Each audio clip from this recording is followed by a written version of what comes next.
বাঁশি আমি একটা বা দুটো আঙুল দিয়ে বাজাতে পারবো না, আমাকে প্রত্যেকটা আঙুল ব্যবহার করতেই হবে। তবেই এর থেকে মধুর সুর নির্গত হবে যা সকলকে প্রসন্ন করবে, ঠিক কিনা?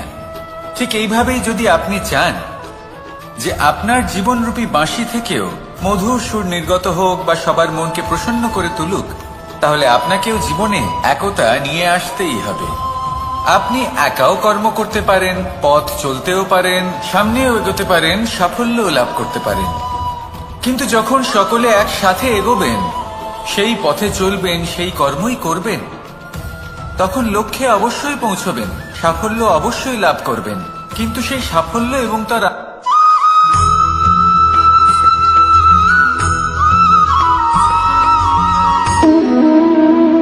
সম্পর্ক হলো আমাদের জীবনের একটি আধার। কিছু সম্পর্ক এমন যা আমরা জন্মসূত্রে লাভ করি, যেমন পরিবার, মা, বাবা। কিছু সম্পর্ক আছে যা আমরা জীবনে অর্জন করে থাকি, তা সে প্রেমের হোক, স্নেহের হোক বা বন্ধুত্বের। এই সকল সম্পর্ক লাভ করার বা গড়ে তোলার 5টি ধাপ রয়েছে। প্রথম ধাপ, কোনো ব্যক্তির সাথে আলাপ হওয়া, তার সাথে কথা বলা বা তাকে দেখা। দ্বিতীয় ধাপ, সে ব্যক্তিকে আমাদের ভালো লাগা। তৃতীয় ধাপ, আমাদের এটা চাইতে শুরু করা যে জীবনে এই ব্যক্তি যেন আমাদের বন্ধু হন, আমাদের জীবনে থাকেন, বা আমাদের কাউকে ভালোবেসে ফেলা। আর এটা আমাদের ভাবা বা চাওয়া যে সেই ব্যক্তি যেন আজীবন আমার সাথে থাকেন, আমার জীবনে আমার সাথী হয়ে। চতুর্থ ধাপ, লাভ করা। এবার এই ধাপটি অনেক মানুষের পক্ষেই খুবই সরল হয়, বড়ই সরল ভাবে নিজেদের সঙ্গীকে লাভ করে থাকেন। কিছু মানুষের জন্য এই ধাপ অত্যন্ত কঠিন হয়ে থাকে। অনেক প্রতিকূল পরিস্থিতির উপর জয়লাভ করে তারা সঙ্গীকে লাভ করেন, কিন্তু লাভ অবশ্যই করেন। এরপরে আসে পঞ্চম, অন্তিম এবং সব থেকে গুরুত্বপূর্ণ ধাপ। সেটা হলো সেই সম্পর্ক পালন করা। এটা হলো এমন এক বিষয় যা প্রত্যেক মানুষের শেখা উচিত। যদি ব্যক্তি নিজের জীবনে সম্পর্ক রক্ষা করতে শিখে যান, তবে প্রত্যেক সম্পর্ক তার জীবনকে স্বর্গ করে তুলবে। আসুন আর আমার সাথে ভালোবেসে বলুন, রাধা রাধা।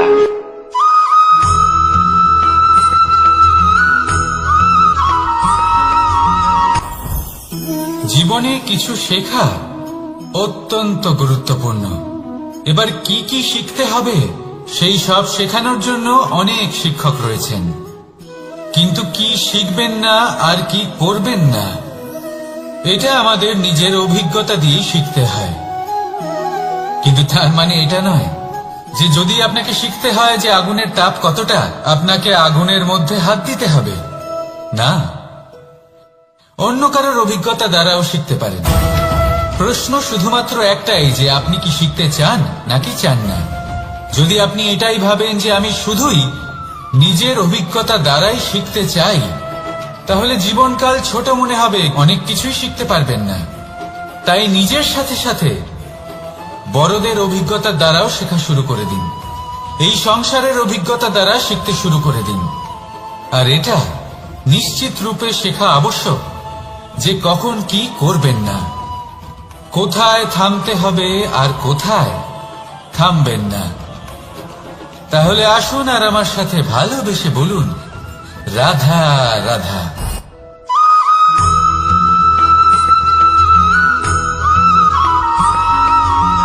ভালোই, শুধু ওনাদের কঠোর ব্যবহার দেখলে আমরা একটু ভয় পেয়ে যাই। এবার ওনাদের এই কঠোর ব্যবহার আমাদের ভালো না লাগলেও অত্যন্ত আবশ্যক, কারণ মাতার থেকে আমরা যে শক্তি লাভ করি তা যেন নিয়ন্ত্রণ হারিয়ে বিধ্বংসী না হয়ে ওঠে। আমরা যেন কোনো কুপথে না চলে যাই, আমরা কখনো যেন দোষ না করে ফেলি। শুধু সেই জন্য পিতা এবং গুরু একটু কঠোর হয়ে ওঠেন, এবং ওনাদের এই কঠোর আচরণ ভবিষ্যতে গিয়ে আমরা অবশ্যই বুঝতে পারি। জীবনে কিছু বছর আমরা এগিয়ে যাই আর তারপর আমরা বুঝতে পারি যে বাবা এবং গুরু আমাদের যথেষ্ট ভালোবাসতেন, কিন্তু ওনাদের ভালোবাসার বহিঃপ্রকাশ আলাদা। প্রয়োজনীয় হলো এটা দেখার, এটা বোঝার যে শুরু থেকে আমাদের প্রতি ওনাদের আচরণ কেমন ছিল। ওনাদের কঠোর হওয়ার পেছনে ওনাদের ভালোবাসাটা বোঝার চেষ্টা করুন, ওনাদের চিন্তাটা বোঝার চেষ্টা করুন, ওনাদের পথপ্রদর্শনের আড়ালে আপনার ভবিষ্যতের জন্য যে পরিকল্পনা ওনারা করেছেন সেটা বোঝার চেষ্টা করুন। তখন আপনারা বুঝতে পারবেন ওনাদের ভালোবাসাকে। আপনার মনের মধ্যে আপনা থেকেই ওনাদের প্রতি সম্মান জেগে উঠবে। নিজের পিতা এবং নিজের গুরু এই দুজনের প্রতি কৃতজ্ঞতা প্রকাশ করুন আর আমার সাথে ভালোবেসে বলুন, রাধা রাধা।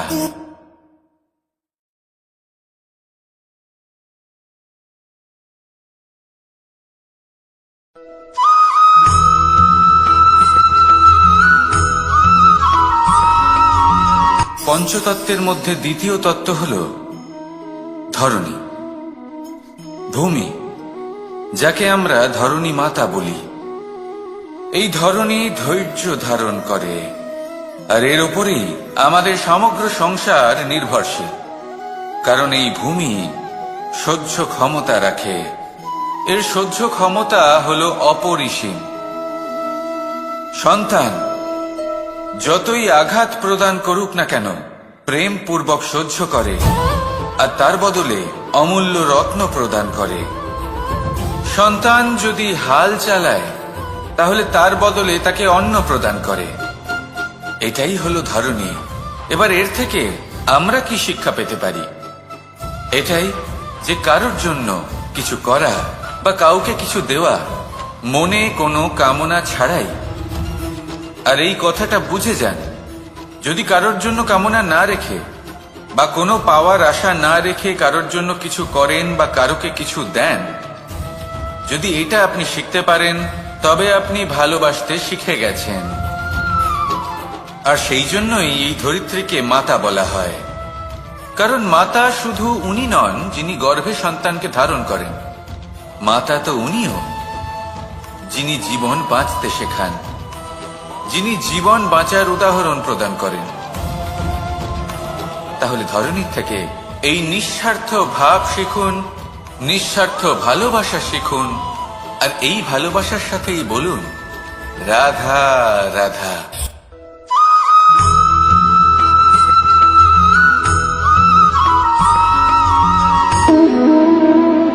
সম্পর্ক হলো আমাদের জীবনের একটি আধার।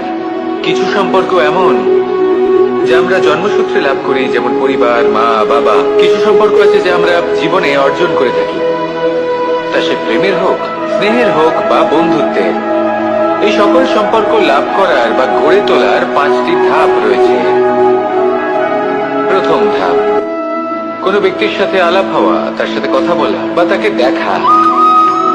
দ্বিতীয় ধাপ, সে ব্যক্তিকে আমাদের ভালো লাগা। তৃতীয় ধাপ, আমাদের এটা চাইতে শুরু করা যে জীবনে এই ব্যক্তি যেন আমাদের বন্ধু হন, আমাদের জীবনে থাকেন, বা আমাদের কাউকে ভালোবেসে ফেলা। আর এটা আমাদের ভাবা বা চাওয়া যে সেই ব্যক্তি যেন আজীবন আমার সাথে থাকেন, আমার জীবনে আমার সাথী হয়। চতুর্থ ধাপ, লাভ করা। এবার এই ধাপটি অনেক মানুষের পক্ষেই খুবই সরল হয়, বড়ই সরল ভাবে নিজেদের সঙ্গীকে লাভ করে থাকেন। কিছু মানুষের জন্য এই ধাপ অত্যন্ত কঠিন হয়ে থাকে। অনেক প্রতিকূল পরিস্থিতির উপর জয়লাভ করে তারা সঙ্গীকে লাভ করেন, কিন্তু লাভ অবশ্যই করেন। এরপরে আসে পঞ্চম, অন্তিম এবং সব থেকে গুরুত্বপূর্ণ ধাপ। সেটা হলো সেই সম্পর্ক পালন করা। এটা হলো এমন এক বিষয় যা প্রত্যেক মানুষের শেখা উচিত। যদি ব্যক্তি নিজের জীবনে সম্পর্ক রক্ষা করতে শিখে যান, তবে প্রত্যেক সম্পর্ক তার জীবনকে স্বর্গ করে তুলবে। আসুন আর আমার সাথে ভালোবেসে বলুন, রাধা রাধা।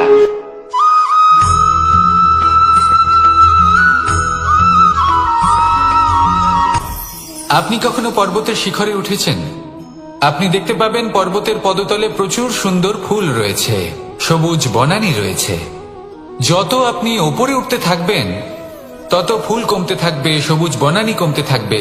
আরো কিছুটা ওপরে উঠলে কাঁটা জাতীয় গাছ দেখতে পাবেন, শুকনো গাছ দেখতে পাবেন। আরো যদি ওপরে ওঠেন তাহলে পাষাণ দেখতে পাবেন। আরো উপরে উঠলে হিমখণ্ড দেখতে পাবেন। এই যে পর্বত, তা মনুষ্য জীবনের সবথেকে উত্তম উদাহরণ। মানুষ যখন সাফল্যের শিখরে পৌঁছতে চান, মহানুভবতার শিখরে পৌঁছতে চান, পথে যত আস্তে আস্তে উপরে উঠতে থাকেন, ততই ভৌতিক বস্তু তার থেকে বিচ্ছিন্ন হতে থাকে। যদি তিনি সেই ভৌতিক বস্তুগুলি ত্যাগ না করতে পারেন, তাহলে কখনোই সেই স্থানে পৌঁছতে পারবেন না। আর মানুষ যদি উচিত ত্যাগ করতে পারেন, পথে অগ্রসর হতে থাকেন, এগোতে থাকেন, তাহলে একদিন না একদিন তিনি মহানুভবতার, জ্ঞানের, সাফল্যের হিমের স্বাদ অবশ্যই লাভ করবেন। মনে রাখবেন, মানব জীবনের ত্যাগ হলো অত্যন্ত গুরুত্বপূর্ণ অংশ। আসুন আমার সাথে ভালোবেসে বলুন, রাধা রাধা।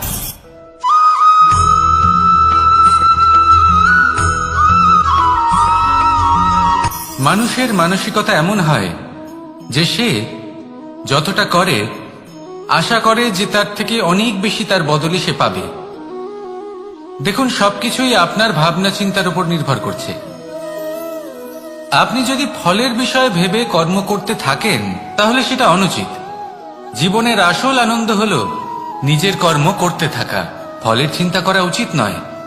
যদি আপনি এরকম ভাবেন যে আমি এতটা করছি, আমার এতটা পাওয়া উচিত, সেই ভাবনা অনুচিত।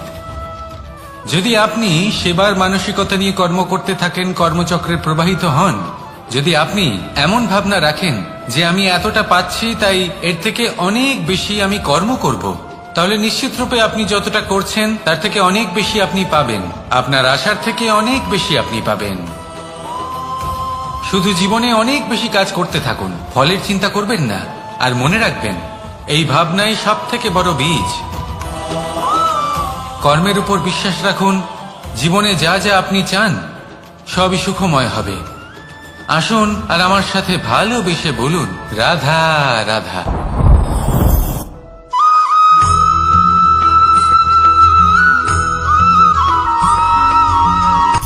সূচের শেষে একটি ছিদ্র থাকে, যার দ্বারা আমরা এই সুতো পরাতে পারি।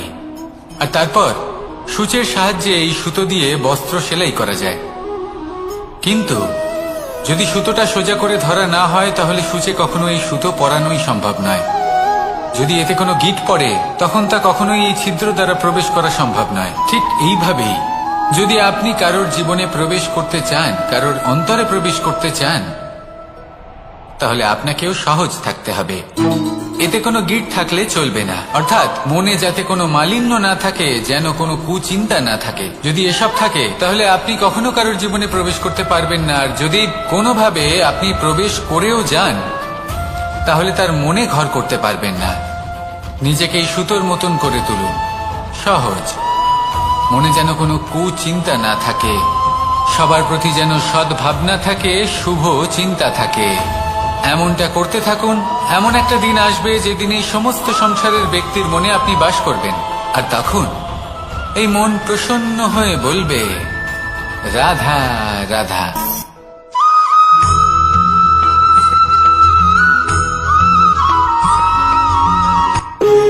যখন মানুষের মৃত্যু হয়, তখন কি হয়? অনেক সংখ্যক মানুষ শোক পালন করতে চলে আসেন। যে ব্যক্তি মৃত্যু লাভ করেছেন, তার অনেক বস্তু থাকে যেগুলো তার প্রিয়, যেগুলো তিনি ব্যবহার করেছেন।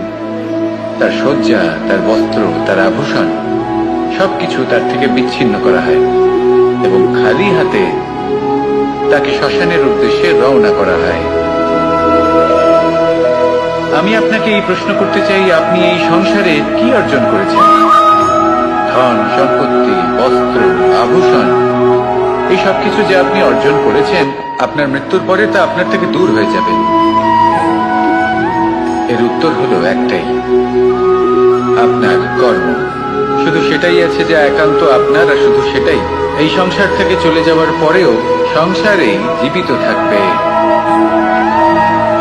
যদি আপনি দুষ্কর্ম করেন, তাহলে এই সংসার আপনাকে একটি অনুচিত উদাহরণ হিসেবে মনে রাখবে যে এই ব্যক্তি খুব পাপী ছিল, অনুচিত কর্ম করতেন।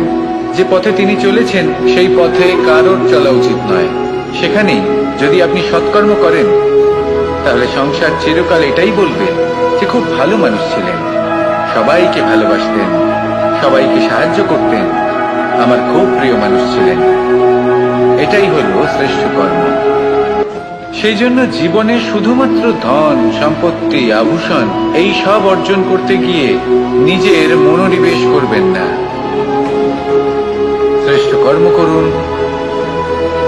সংসার থেকে চলে যাওয়ার পরেও এই কর্মই এই সংসারে আপনাকে জীবিত রাখবে। আসুন আমার সাথে ভালোবেসে বলুন, রাধা রাধা।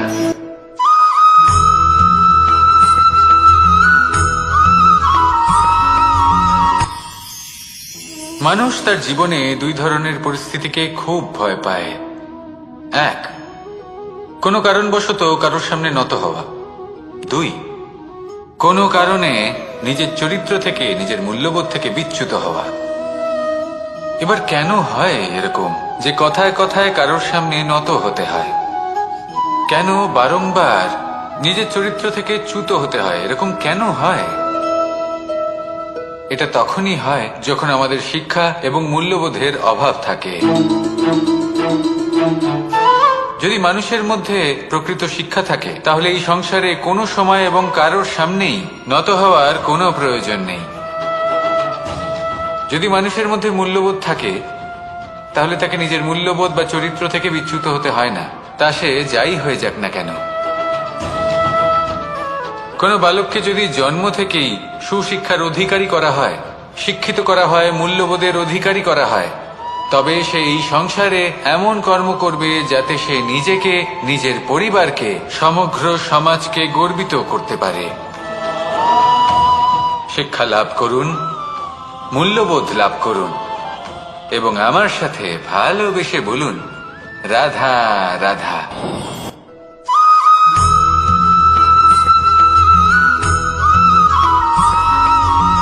কথায় আছে যে এমন কোনো অক্ষর নেই যার দ্বারা কোনো মন্ত্র হয় না। এমন কোনো বনস্পতি নেই যা নিজেই একটা ঔষধি নয়।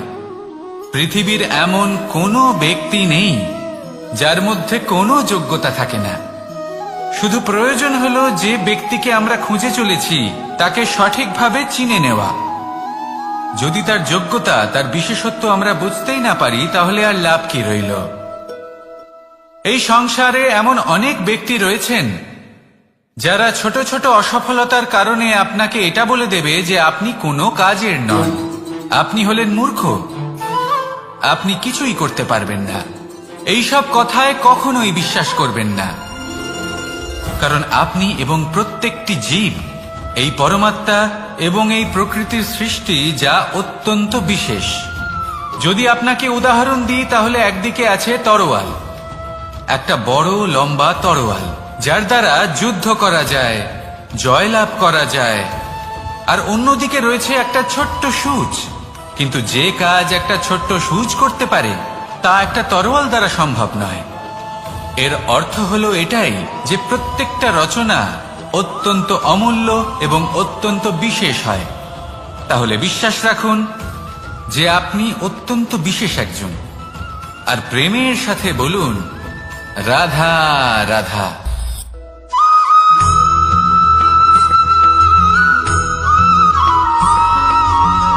এই সংসারে কোনো বস্তু হোক বা ব্যক্তি হোক, তার একার গুরুত্ব কিন্তু খুব বেশি নয়। একটা উদাহরণ হিসেবে বৃষ্টির ফোঁটাকে ভেবে দেখুন। যদি একটি বৃষ্টির ফোঁটা হয় তাহলে তার খুব বেশি গুরুত্ব থাকে না, কিন্তু যখন সহস্র বৃষ্টির ফোঁটা মেঘের মধ্যে দিয়ে ঝরে পড়ে তখন সেটা বর্ষার রূপ ধারণ করে। সেই বর্ষা যা এই প্রকৃতিকে শান্ত করে। সেইভাবেই পাথরের ছোট টুকরো, তার খুব বেশি গুরুত্ব থাকে না, কিন্তু যখন অসংখ্য পাথরের টুকরো একত্রিত হয় তখন তা পর্বতের আকার ধারণ করে।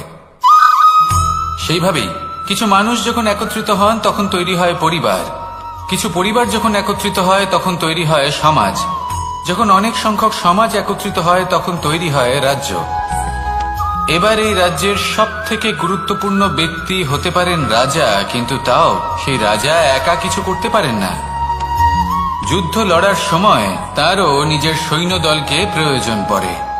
কিন্তু এই সংসারে এমন একজন ব্যক্তি আছেন যিনি একাই সব কাজ করতে থাকেন, এবং সেই ব্যক্তি হলেন মা।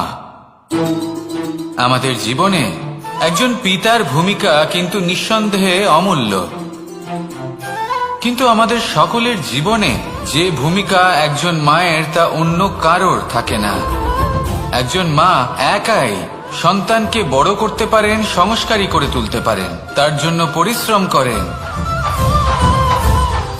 আর এত কিছু কাজ করার পরেও তার কাজের জন্য তিনি প্রশংসা অবশ্য পান না। উল্টে যদি সেই সন্তান অনুচিত পথে চালিত হয়, অনুচিত কর্ম করে, তখন সেই মাকেই অপবাদের পাত্র হয়ে উঠতে হয়। আমাদের জীবনে মায়ের যোগদান কতটা সেটা বুঝুন। আপনাকে বড় করে তোলার জন্য উনি কতটা পরিশ্রম করেছেন সেটা বুঝুন। আজ থেকে, এখন থেকে, এই মুহূর্ত থেকে মাকে সম্মান করতে শিখুন। যখন সময় পাবেন, যখন সুযোগ হবে, তখন তার প্রশংসা করুন, ওনারও ভালো লাগবে। আর মায়ের এই মমতার জন্য, তার এই ভূমিকার জন্য আসুন সবাই মিলে আমরা তাকে প্রণাম করি, আর সকলে মিলে ভালোবেসে বলি, রাধা রাধা।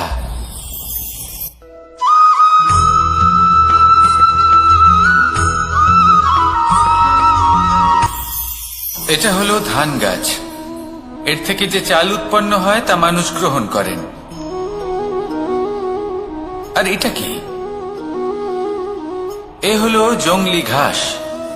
একবার ভেবে দেখুন, যদি এই জংলি ঘাস ধান গাছের আশেপাশে থাকে তাহলে কি হবে? ধান উৎপন্ন হতে পারবে? তা উৎকৃষ্ট হতে পারবে? আমরা কি তা গ্রহণ করতে পারবো? কখনোই নয়। এই জংলি ঘাস ধানকে নষ্ট করে দেবে, কিন্তু নিজে জীবিত থাকবে। এটাই হলো আজকের শিক্ষা। এই সংসারে যদি আপনি নীতির পথে চলতে চান, উচিত কর্ম করতে চান, সংসারকে সেবা করতে চান, তাহলে জংলি ঘাসের মতো ব্যক্তিদের থেকে সবসময় দূরে থাকতে হবে। সেই ব্যক্তি যারা দুর্নীতি এবং মিথ্যা দ্বারা পরিপূর্ণ, যাদের ব্যবহার অশুভ, যাদের অনেক অশুভ গুণ রয়েছে, তারা সঠিক নয়। সেই সকল ব্যক্তি যাদের চরিত্র অত্যন্ত দুষ্ট হয়, তারা হয় শুভ চরিত্রের ব্যক্তিকে একদম নষ্ট করে দেয়, নয় নিজের মতো বানিয়ে তোলে। তাই যদি আপনি নীতির পথে চলতে চান, এই সংসারের জন্য শুভ কর্ম করতে চান, তাহলে সেই সঙ্গ লাভ করুন যে সঙ্গ জ্ঞানে পরিপূর্ণ, যাদের মধ্যে অনেক গুণ আছে, যাদের থেকে প্রতিদিন কিছু শিখতে পারবেন। এমন ব্যক্তির সাথে জীবন অতিবাহিত করুন। দুরাচারীদের থেকে দূরে থাকুন। তবেই এই মন প্রসন্ন হয়ে বলবে, রাধা রাধা।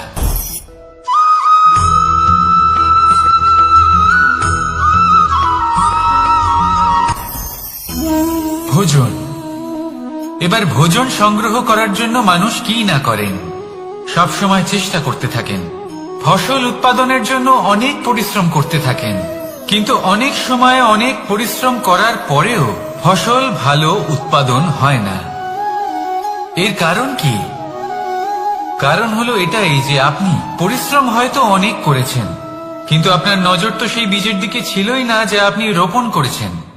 সেই জন্য সব সময় কোনো বীজ রোপণ করার আগে তাকে পরখ করে দেখুন, তা অত্যন্ত আবশ্যক। আর সেইভাবেই যখনই কোনো কর্মের প্রশ্ন আসে, তাহলে সেখানে শুধুমাত্র পরিশ্রম যথেষ্ট নয়। সেই কাজের প্রতি আপনার কর্তব্য কি, আপনার উদ্দেশ্য কি, সেটা জানা হলো অত্যন্ত গুরুত্বপূর্ণ। তাই কর্ম করুন, কিন্তু সেই কর্মের প্রতি আপনার যা উদ্দেশ্য তার মাহাত্ম্য বুঝতে চেষ্টা করুন। তাহলে আসুন আমার সাথে ভালোবেসে বলুন, রাধা রাধা।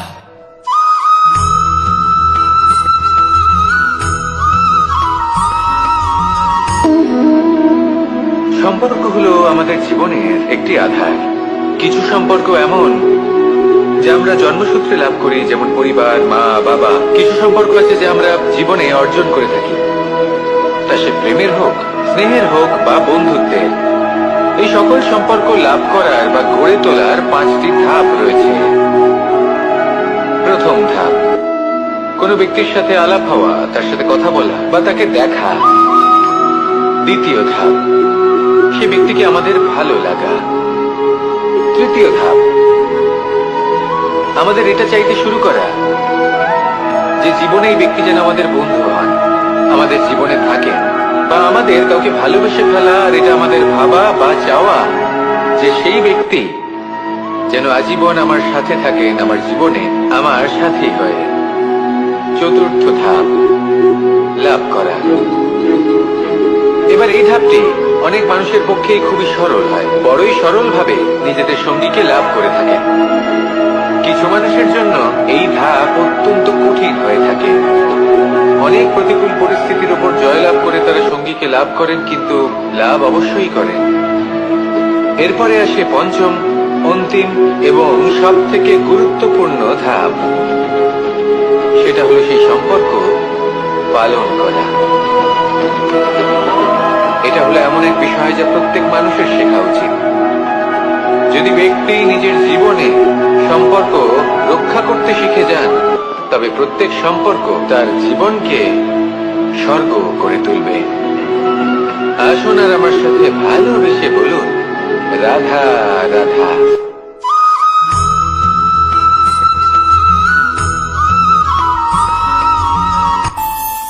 আমাদের মনে যখন কোনো প্রশ্ন ওঠে, কোনো দ্বন্দ্ব জাগে, তখন আমরা যাই আমাদের গুরুর কাছে, আমাদের আরাধ্যের কাছে গিয়ে জিজ্ঞেস করি। এইভাবেই একদিন আমি পৌঁছলাম আমার আরাধ্যের কাছে, আমার মহাদেবের কাছে, আর ওনাকে প্রশ্ন করলাম যে মহাদেব, জীবনে আনন্দ পাওয়ার, উৎসব পালনের, প্রেম ভাগ করে নেবার, জীবনকে উপভোগ করে নেওয়ার সর্বশ্রেষ্ঠ সময় কোনটা? মহাদেব হাসলেন আর উনি বললেন, জীবনে উৎসব পালনের সব থেকে শ্রেষ্ঠ দিন হল মৃত্যুর ঠিক আগের দিনটা। প্রেম ভাগ করে নেওয়ার সব থেকে শ্রেষ্ঠ মুহূর্ত হল মৃত্যুর ঠিক আগের মুহূর্ত। জীবনকে উপভোগ করে নেওয়ার সর্বশ্রেষ্ঠ প্রহর হল মৃত্যুর এক প্রহর পূর্বে। তখন আমি চমকে গেলাম। আমি বললাম, কিন্তু মহাদেব, মৃত্যু তো অনিশ্চিত, আমরা জানিও না কবে আমাদের মৃত্যু হবে। মহাদেব আবার হাসলেন। উনি বললেন যে যদি আমরা এভাবে জীবন কাটাই যে আমরা জীবনের প্রত্যেক দিন, প্রত্যেক মুহূর্ত, প্রত্যেক প্রহর শেষ বলে মনে করি, তাহলে আমাদের সমস্ত জীবন আনন্দের সাথেই অতিবাহিত হবে। কি বলেন?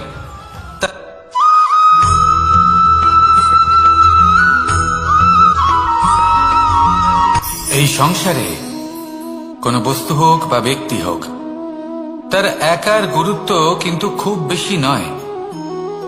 একটা উদাহরণ হিসেবে বৃষ্টির ফোঁটাকে ভেবে দেখুন। যদি একটি বৃষ্টির ফোঁটা হয় তাহলে তার খুব বেশি গুরুত্ব থাকে না, কিন্তু যখন সহস্র বৃষ্টির ফোঁটা মেঘের মধ্যে দিয়ে ঝরে পড়ে, তখন সেটা বর্ষার রূপ ধারণ করে। সেই বর্ষা যা এই প্রকৃতিকে শান্ত করে। সেইভাবেই পাথরের ছোট টুকরো, তার খুব বেশি গুরুত্ব থাকে না, কিন্তু যখন অসংখ্য পাথরের টুকরো একত্রিত হয় তখন তা পর্বতের আকার ধারণ করে। সেইভাবেই কিছু মানুষ যখন একত্রিত হন তখন তৈরি হয় পরিবার, কিছু পরিবার যখন একত্রিত হয় তখন তৈরি হয় সমাজ, যখন অনেক সংখ্যক সমাজ একত্রিত হয় তখন তৈরি হয় রাজ্য। এবার এই রাজ্যের সব থেকে গুরুত্বপূর্ণ ব্যক্তি হতে পারেন রাজা, কিন্তু তাও সেই রাজা একা কিছু করতে পারেন না। যুদ্ধ লড়ার সময় তারও নিজের সৈন্যদলকে প্রয়োজন পড়ে। কিন্তু এই সংসারে এমন একজন ব্যক্তি আছেন যিনি একাই সব কাজ করতে থাকেন, এবং সেই ব্যক্তি হলেন মা। আমাদের জীবনে একজন পিতার ভূমিকা কিন্তু নিঃসন্দেহে অমূল্য, কিন্তু আমাদের সকলের জীবনে যে ভূমিকা একজন মায়ের তা অন্য কারোর থাকে না। একজন মা একাই সন্তানকে বড় করতে পারেন, সংস্কারী করে তুলতে পারেন, তার জন্য পরিশ্রম করেন। আর এত কিছু কাজ করার পরেও তার কাজের জন্য তিনি প্রশংসা অবশ্য পান না। উল্টে যদি সেই সন্তান অনুচিত পথে চালিত হয়, অনুচিত কর্ম করে, তখন সেই মাকেই অপবাদের পাত্র হয়ে উঠতে হয়। আমাদের জীবনে মায়ের যোগদান কতটা সেটা বুঝুন। আপনাকে বড় করে তোলার জন্য উনি কতটা পরিশ্রম করেছেন সেটা বুঝুন। আজ থেকে, এখন থেকে, এই মুহূর্ত থেকে মাকে সম্মান করতে শিখুন। যখন সময় পাবেন, যখন সুযোগ হবে, তখন তার প্রশংসা করুন। ওনারও ভালো লাগবে। আর মায়ের এই মমতার জন্য, তার এই ভূমিকার জন্য আসুন সবাই মিলে আমরা তাকে প্রণাম করি, আর সকলে মিলে ভালোবেসে বলি, রাধা রাধা।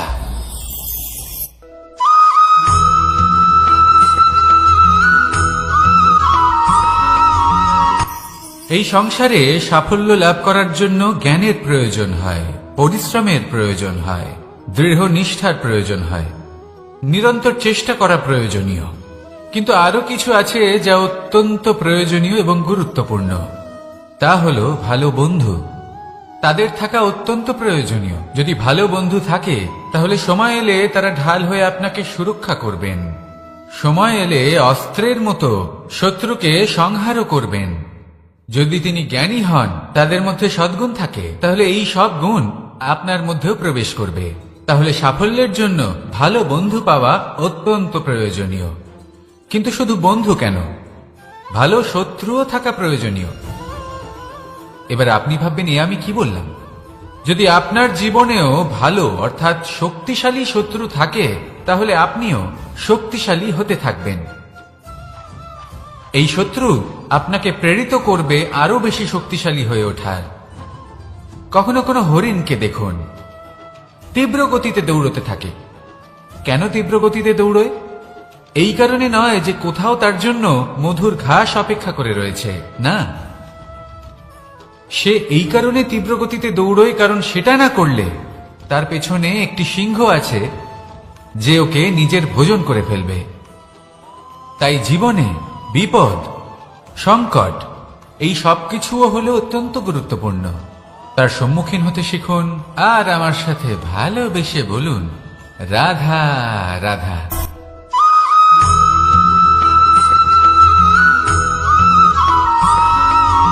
কথায় আছে, প্রত্যেক পুত্র তার পিতার প্রতিচ্ছবি হয়, আর সমস্ত প্রতিচ্ছবি চায় যেন সে তার অস্তিত্ব প্রাপ্ত করতে পারে। পুত্র চায় সে যেন তার পিতার মতো হয়, বা কখনো কখনো তার থেকেও শ্রেষ্ঠ হয়। সেটা কোনো অনুচিত ব্যাপার নয়। অনুচিত তখন হয় যখন পুত্র নিজের পিতার মতো হবার স্বপ্ন পূরণ করতে গিয়ে বা তার থেকেও শ্রেষ্ঠ হওয়ার স্বপ্ন পূরণে অনুচিত পথের আশ্রয় নেয়। কারণ তারপরে সে তার পিতার গুণগুলি আত্মসাৎ করতে চায় না। সে শুধুই এটা চায় যে সংসারের চোখে যেন আমি শ্রেষ্ঠ প্রমাণিত হই। এটা অনুচিত। সংসারে এমন অনেক মানুষ আছেন যারা এই কারণে শ্রেষ্ঠ হওয়ার চেষ্টা করেন যাতে তার পরিবারে তার পিতার সম্মান বৃদ্ধি পায়। এমনও মানুষ থাকেন, আর এটাই হলো পার্থক্য উদ্দেশ্যের। মনে রাখবেন, যদি আপনার উদ্দেশ্য শুভ হয় তাহলে পথও শুভ হবে, যদি আপনার উদ্দেশ্য অশুভ হয় তাহলে পথও অশুভ হবে। তাহলে নিজের পিতার মতো হবার চেষ্টা অবশ্যই করুন, তার থেকেও শ্রেষ্ঠ হওয়ার চেষ্টা অবশ্যই করুন, কিন্তু মনে রাখবেন আপনার সংকল্প আর আপনার উদ্দেশ্য এই দুই শুভ হওয়া উচিত। তাহলে আসুন আর আমার সাথে ভালোবেসে বলুন, রাধা রাধা।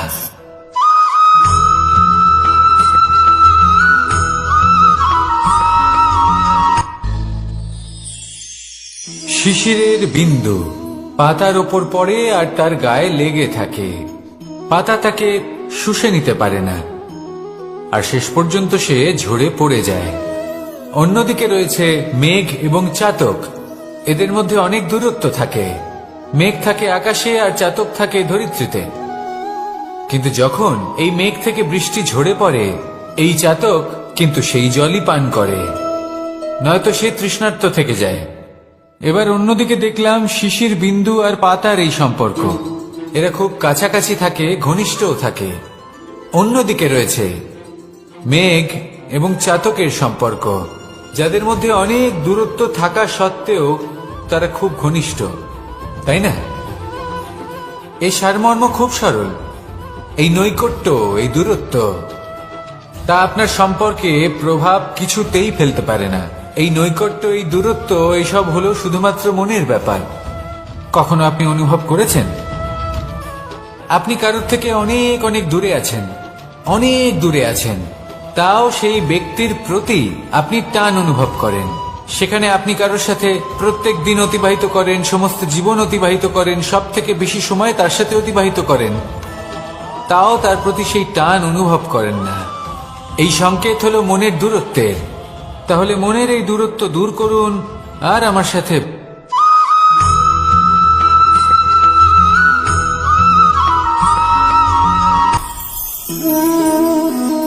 শক্তি এক অত্যন্ত বিচিত্র বস্তু, বা বলতে পারেন অনুভূতি।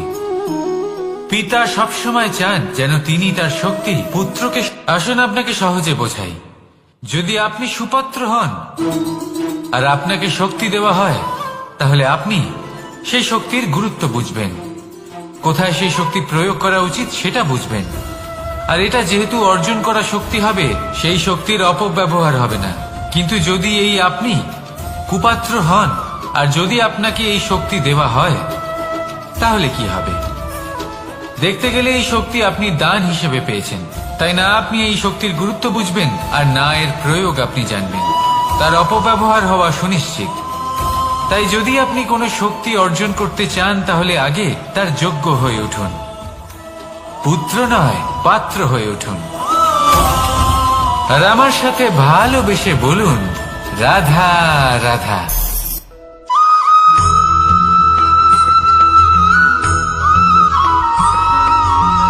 ভালো, শুধু ওনাদের কঠোর ব্যবহার দেখলে আমরা একটু ভয় পেয়ে যাই। এবার ওনাদের এই কঠোর ব্যবহার আমাদের ভালো না লাগলেও অত্যন্ত আবশ্যক, কারণ মাতার থেকে আমরা যে শক্তি লাভ করি তা যেন নিয়ন্ত্রণ হারিয়ে বিধ্বংসী না হয়ে ওঠে। আমরা যেন কোনো কুপথে না চলে যাই, আমরা কখনো যেন দোষ না করে ফেলি। শুধু সেই জন্য পিতা এবং গুরু একটু কঠোর হয়ে ওঠেন, এবং ওনাদের এই কঠোর আচরণ ভবিষ্যতে গিয়ে আমরা অবশ্যই বুঝতে পারি। জীবনে কিছু বছর আমরা এগিয়ে যাই আর তারপর আমরা বুঝতে পারি যে বাবা এবং গুরু আমাদের যথেষ্ট ভালোবাসতেন, কিন্তু ওনাদের ভালোবাসার বহিঃপ্রকাশ আলাদা। প্রয়োজনীয় হলো এটা দেখার, এটা বোঝার যে শুরু থেকে আমাদের প্রতি ওনাদের আচরণ কেমন ছিল। ওনাদের কঠোর হওয়ার পেছনে ওনাদের ভালোবাসাটা বোঝার চেষ্টা করুন, ওনাদের চিন্তাটা বোঝার চেষ্টা করুন, ওনাদের পথপ্রদর্শনের আড়ালে আপনার ভবিষ্যতের জন্য যে পরিকল্পনা ওনারা করেছেন সেটা বোঝার চেষ্টা করুন। তখন আপনারা বুঝতে পারবেন ওনাদের ভালোবাসাকে। আপনার মনের মধ্যে আপনা থেকেই ওনাদের প্রতি সম্মান জেগে উঠবে। নিজের পিতা এবং নিজের গুরু এই দুজনের প্রতি কৃতজ্ঞতা প্রকাশ করুন আর আমার সাথে ভালোবেসে বলুন, রাধা রাধা।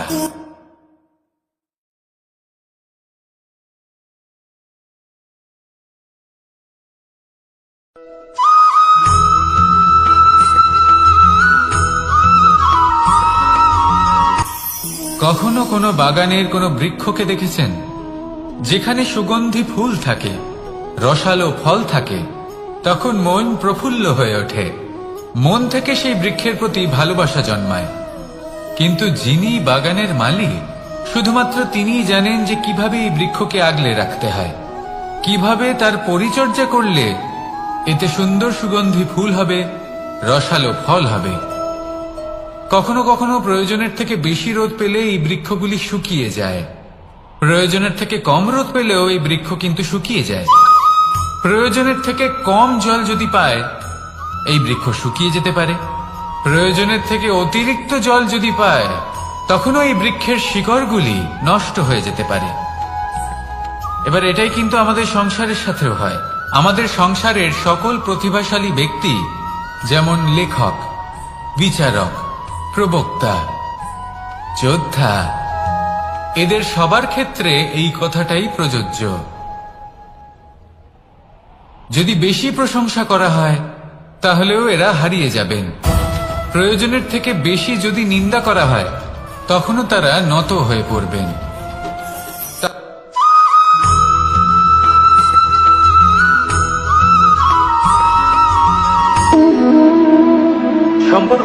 আমাদের জীবনের একটি আধার।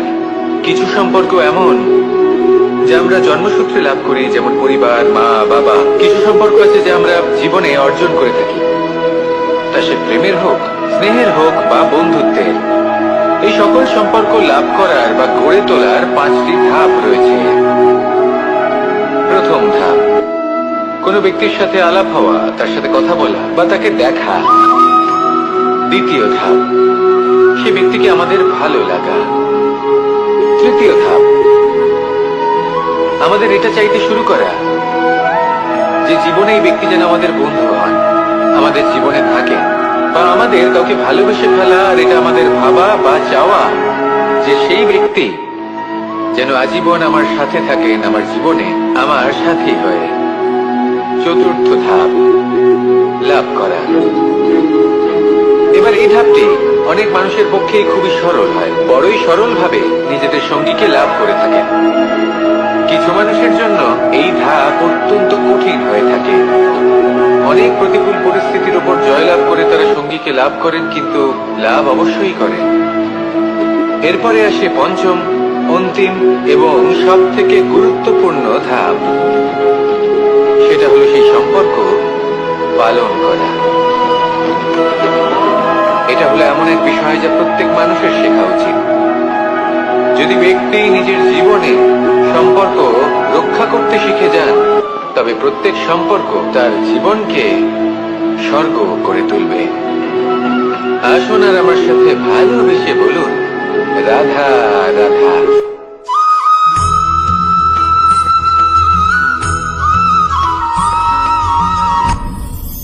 আপনি কি কখনো কোনো জলের ধারা দেখেছেন?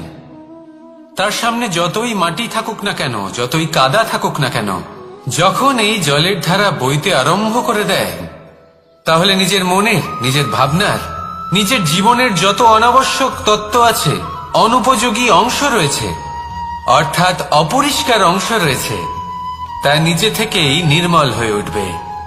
আর যেরকম জলের ধারা কখনো থেমে থাকে না, সব সময় বয়ে চলে, সেইভাবে আপনিও কখনোই থামবেন না। সবসময় বয়ে চলুন, এগোতে থাকুন। পথে যদি অনেক বিপদ আসে, সমস্যা আসে, থামবেন না, তার উপর নিরন্তর প্রহার করুন, নিরন্তর প্রয়াস করুন আর অগ্রসর হন। আপনি ভেবে দেখুন, এই জলের ধারা কখনো থেমে থাকে না, সবসময় বয়ে চলে, বিপদের সম্মুখীন হয়ে তাকে সাথে বয়ে নিয়ে চলে। সেই জন্য জলের ধারা, প্রবাহমান এই ধারা, এর থেকে কখনো দুর্গন্ধ আসে না, এতে কখনো ময়লা জমতে পারে না, বরং পালিত হয় সুন্দর প্রাণবন্ত জীবজন্তু, যেমন সুন্দর ছোট মাছ। তাই আপনিও এটাই করুন, কখনো থামবেন না, শুধু চলতে থাকুন, জলের ধারার মতো বইতে থাকুন। আপনি আপনার লক্ষ্য অবশ্যই খুঁজে পাবেন, আর তার সাথে নিজের অন্তরের যে মালিন্য রয়েছে তা আপনি নিজেই নিজের থেকে দূরে করে দেবেন। তাহলে আসুন আর আমার সাথে ভালোবেসে বলুন, রাধা রাধা।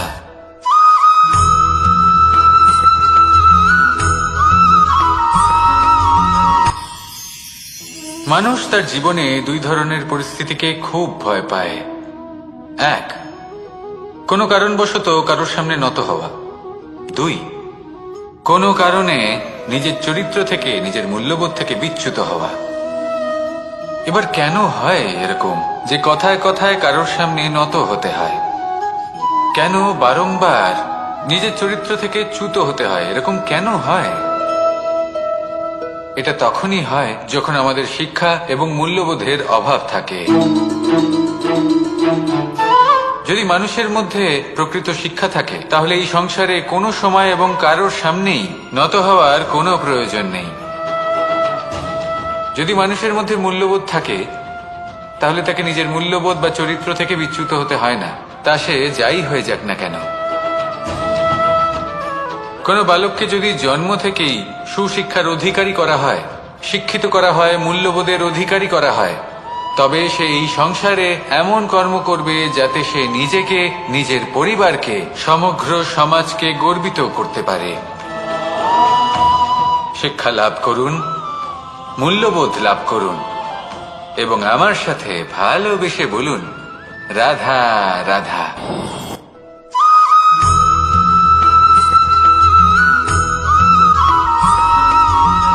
আপনি কখনো কোনো বাজকে নিজের বাসা বানাতে দেখেছেন?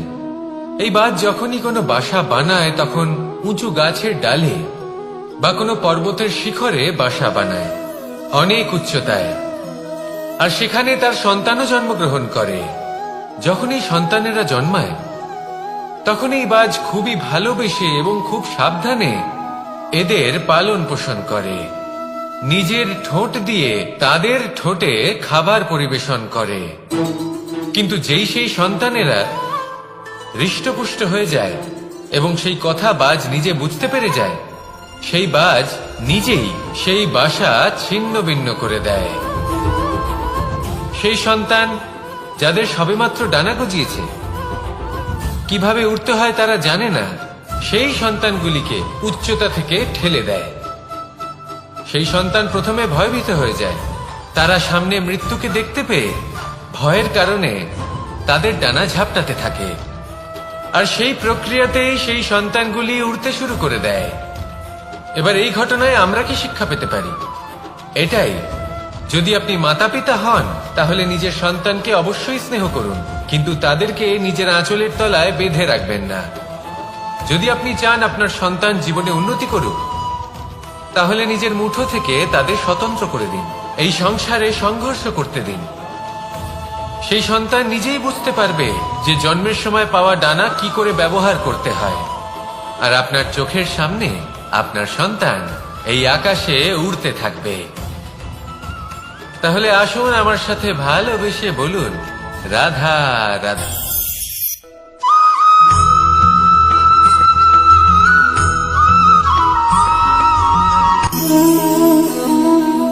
নিয়তি।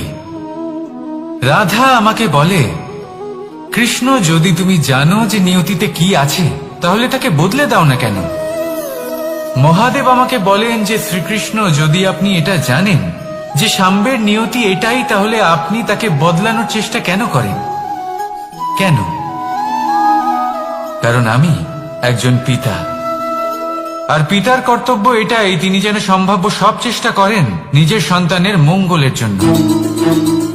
নিয়তি আমি জানি, কিন্তু এটাও আমি জানি যে কর্মের থেকে বড় আর কোনো নিয়তি হতে পারে না।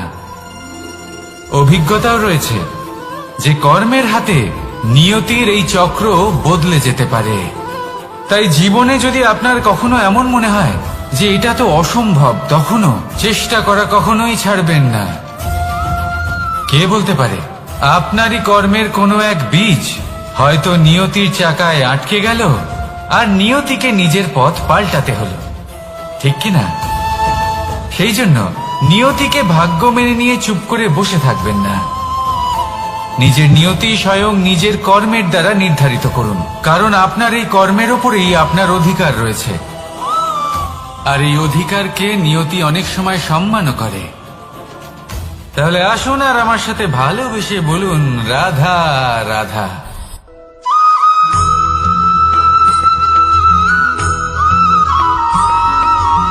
কখনো কখনো আমরা ভাবি যে কোনো ব্যক্তি যিনি ধর্মের পথে চলেছেন, যদি তার দ্বারা কোনো ভুল হয়ে থাকে তাহলে নিয়তি তাকে সেই মুহূর্তেই কঠোর শাস্তি দেন। কিন্তু সেই সব মানুষ যারা সংসারের সবথেকে বড় অধর্মী, বহু নিকৃষ্ট মানের কাজ করেন, তাদের নিয়তি অনেক সুযোগ দেন। তাদের নিয়তি এরকম কঠোর প্রহার করেন না। এই ভাবনা কখনো না কখনো মনে আসেই। ভেবে দেখুন কেন? আসলে জীবনকে বেশিরভাগ মানুষ একভাবেই দেখে থাকেন, বিভিন্ন স্তরে একে দেখা উচিত। এবার আপনি বলুন, এই সংসারে কোনো অধর্মী কখনো প্রেরণার উৎস হতে পারেন? কখনোই নয়। যে মানুষ নিজের আত্মাকে মলিন করে ফেলেছেন, তিনি এই সংসারকে কিভাবে প্রেরণা যোগাবেন? উনি নিজেই বুঝতে পারেন না কোনটা করা উচিত, ধর্ম কোনটা। তাই নিয়তি তাকে একটা সুযোগ দেন, এটা বোঝার সুযোগ দেন যে কোনটা উচিত, কোনটা ধর্ম। সুযোগ দেন নিজের বিবেক জাগিয়ে তোলার, তাকে সুযোগ দেন নিজের অন্তরাত্মার ডাক শোনার। যখন তাতেও কাজ হয় না, তখন নিয়তির কাছে একটাই পথ বাকি থাকে, আর তা হলো মহাবিনাশ। মহাবিনাশ হয়তো দেরিতেই আসতে পারে, কিন্তু তা অবশ্যই আসবে। আর যখন মহাবিনাশ আসে তখন মহাবিনাশের যন্ত্রণা সমগ্র মানব জীবনের যন্ত্রণার থেকে অনেক বেশি হয়। এই কথাটা সবসময় মনে রাখবেন। আর অন্যদিকে যে মানুষ ধর্মের পথে চলছেন তার দ্বারা যদি কোনো ভুল হয়ে থাকে তখন নিয়তি তার পরীক্ষা নেন। কিছুক্ষণের জন্য মানুষের মনে হতে পারে নিয়তি তাকে কঠোর শাস্তি দিয়েছেন।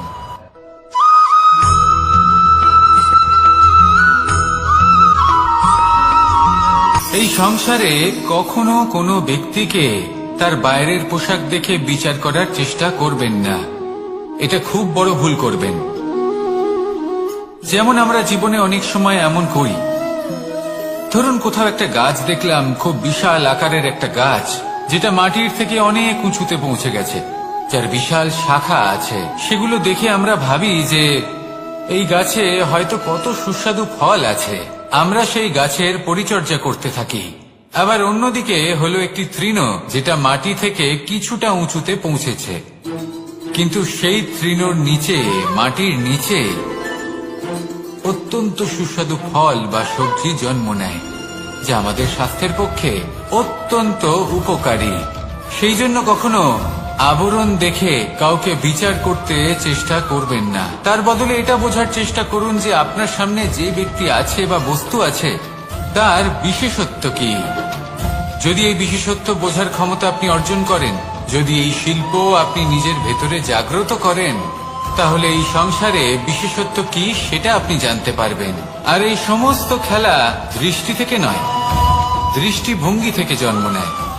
দৃষ্টিভঙ্গি সবসময় শুভ রাখুন আর আমার সাথে ভালোবেসে বলুন, রাধা রাধা।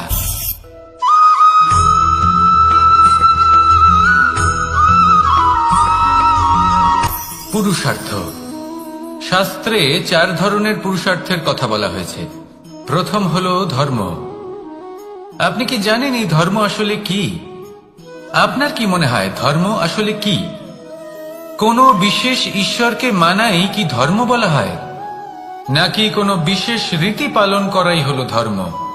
নাকি কোনো বিশেষ সাহিত্যকে সর্বশ্রেষ্ঠ মনে করাই হলো ধর্ম?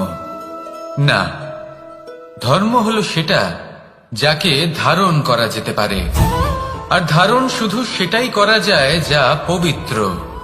পবিত্র শুধু তাকেই বলা হয় যা নিঃস্বার্থ, যার মধ্যে শাসন করার কোনো ইচ্ছে নেই, যা সরলভাবেই প্রবাহমান, জল এবং বায়ুর মতো। যখন কোনো ব্যক্তি ধর্মকে ধারণ করেন এবং সেই ধর্ম সেই ব্যক্তিকে রক্ষা করে, তখন তাকে ধর্ম বলা হয়। ধর্ম যা রক্ষা করে অহংকার থেকে, খারাপ চিন্তার হাত থেকে। সেই জন্য পুরুষার্থ গড়ে তোলার আগে, ধর্ম পালন করার আগে ধর্মের প্রকৃত অর্থ কি সেটা বুঝে নিন। এটা জেনে রাখুন যে সমস্ত ধর্মের আধার, সমস্ত ধর্মের ভিত শুধুমাত্র ভালোবাসা। আসুন আর এই ভালোবাসার সাথেই বলুন, রাধা রাধা।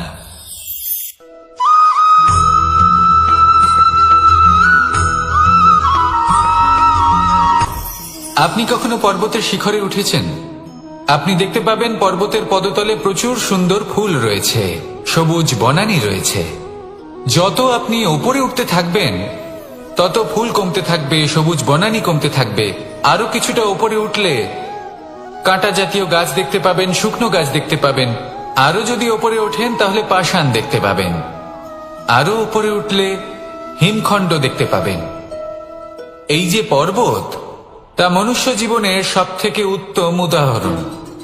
মানুষ যখন সাফল্যের শিখরে পৌঁছতে চান, মহানুভবতার শিখরে পৌঁছতে চান, পথে যত আস্তে আস্তে উপরে উঠতে থাকেন, ততই ভৌতিক বস্তু তার থেকে বিচ্ছিন্ন হতে থাকে। যদি তিনি সেই ভৌতিক বস্তুগুলি ত্যাগ না করতে পারেন, তাহলে কখনোই সেই স্থানে পৌঁছতে পারবেন না। আর মানুষ যদি উচিত ত্যাগ করতে পারেন, পথে অগ্রসর হতে থাকেন, এগোতে থাকেন, তাহলে একদিন না একদিন তিনি মহানুভবতার, জ্ঞানের, সাফল্যের হিমের স্বাদ অবশ্যই লাভ করবেন। মনে রাখবেন, মানব জীবনে ত্যাগ হলো অত্যন্ত গুরুত্বপূর্ণ অংশ। আসুন আমার সাথে ভালোবেসে বলুন, রাধা রাধা।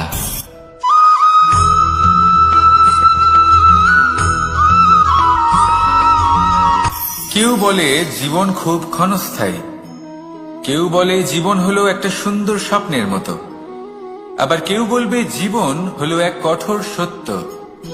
কিন্তু জীবন আসলে কি? জীবন হলো আপনারই প্রতিবিম্ব, একটা দর্পণ। অর্থাৎ আপনি জীবনকে সেইভাবেই পাবেন যেরকম আপনি নিজেকে প্রতিপন্ন করবেন। যদি আপনি দর্পণের দিকে তাকিয়ে হাসেন, তাহলে আপনি সামনে হাসি মুখী দেখতে পাবেন। এবার যদি আপনি গম্ভীর হয়ে থাকেন, তাহলে আপনি একজন রুষ্ট ব্যক্তি দেখতে পাবেন। শেষে সবথেকে বেশি গুরুত্বপূর্ণ হলো আপনার চেষ্টা।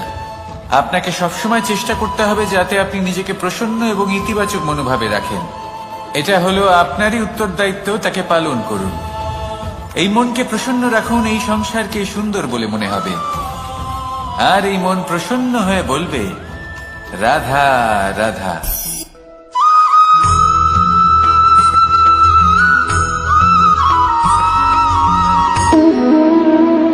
সম্পর্ক হলো আমাদের জীবনের একটি আধার। কিছু সম্পর্ক এমন যা আমরা জন্মসূত্রে লাভ করি, যেমন পরিবার, মা, বাবা। কিছু সম্পর্ক আছে যা আমরা জীবনে অর্জন করে থাকি, তা সে প্রেমের হোক, স্নেহের হোক বা বন্ধুত্বের। এই সকল সম্পর্ক লাভ করার বা গড়ে তোলার 5টি ধাপ রয়েছে। প্রথম ধাপ, কোনো ব্যক্তির সাথে আলাপ হওয়া, তার সাথে কথা বলা বা তাকে দেখা। দ্বিতীয় ধাপ, সে ব্যক্তিকে আমাদের ভালো লাগা। তৃতীয় ধাপ, আমাদের এটা চাইতে শুরু করা যে জীবনে এই ব্যক্তি যেন আমাদের বন্ধু হন, আমাদের জীবনে থাকেন, বা আমাদের কাউকে ভালোবেসে ফেলা। আর এটা আমাদের ভাবা বা চাওয়া যে সেই ব্যক্তি যেন আজীবন আমার সাথে থাকেন, আমার জীবনে আমার সাথী হয়ে। চতুর্থ ধাপ, লাভ করা। এবার এই ধাপটি অনেক মানুষের পক্ষেই খুবই সরল হয়, বড়ই সরল ভাবে নিজেদের সঙ্গীকে লাভ করে থাকে। কিছু মানুষের জন্য এই ধাপ অত্যন্ত কঠিন হয়ে থাকে। অনেক প্রতিকূল পরিস্থিতির উপর জয়লাভ করে তারা সঙ্গীকে লাভ করেন, কিন্তু লাভ অবশ্যই করেন। এরপরে আসে পঞ্চম, অন্তিম এবং সব থেকে গুরুত্বপূর্ণ ধাপ। সেটা হলো সেই সম্পর্ক পালন করা। এটা হলো এমন এক বিষয় যা প্রত্যেক মানুষের শেখা উচিত। যদি ব্যক্তি নিজের জীবনে সম্পর্ক রক্ষা করতে শিখে যান, তবে প্রত্যেক সম্পর্ক তার জীবনকে স্বর্গ করে তুলবে। আসুন আর আমার সাথে ভালোবেসে বলুন, রাধা রাধা।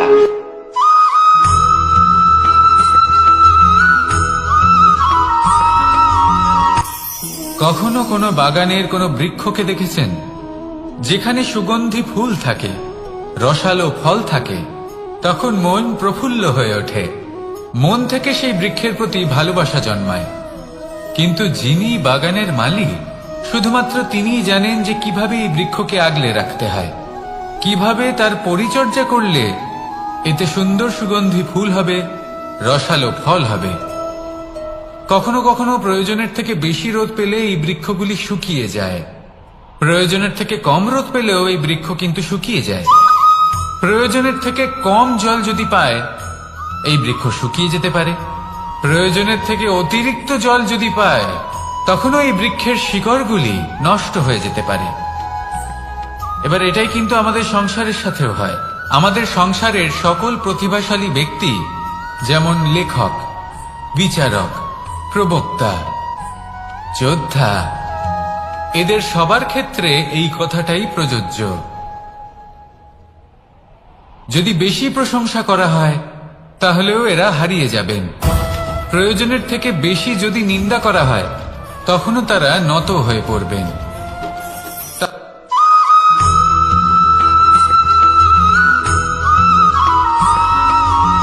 পঞ্চতত্ত্বের মধ্যে দ্বিতীয় তত্ত্ব হল ধরণী, ভূমি, যাকে আমরা ধরণী মাতা বলি। এই ধরণী ধৈর্য ধারণ করে, আর এর উপরেই আমাদের সমগ্র সংসার নির্ভরশীল। কারণ এই ভূমি সহ্য ক্ষমতা রাখে। এর সহ্য ক্ষমতা হলো অপরিসীম। সন্তান যতই আঘাত প্রদান করুক না কেন, প্রেম পূর্বক সহ্য করে আর তার বদলে অমূল্য রত্ন প্রদান করে। সন্তান যদি হাল চালায় তাহলে তার বদলে তাকে অন্ন প্রদান করে। এটাই হলো ধরনী। এবার এর থেকে আমরা কি শিক্ষা পেতে পারি? এটাই যে কারোর জন্য কিছু করা বা কাউকে কিছু দেওয়া মনে কোনো কামনা ছাড়াই। আর এই কথাটা বুঝে যান, যদি কারোর জন্য কামনা না রেখে বা কোনো পাওয়ার আশা না রেখে কারোর জন্য কিছু করেন বা কারোকে কিছু দেন, যদি এটা আপনি শিখতে পারেন তবে আপনি ভালোবাসতে শিখে গেছেন। আর সেই জন্যই এই ধরিত্রীকে মাতা বলা হয়। কারণ মাতা শুধু উনি নন যিনি গর্ভে সন্তানকে ধারণ করেন, মাতা তো উনিও যিনি জীবন বাঁচতে শেখান, যিনি জীবন বাঁচার উদাহরণ প্রদান করেন। তাহলে ধরনীর থেকে এই নিঃস্বার্থ ভাব শিখুন, নিঃস্বার্থ ভালোবাসা শিখুন, আর এই ভালোবাসার সাথেই বলুন রাধা রাধা।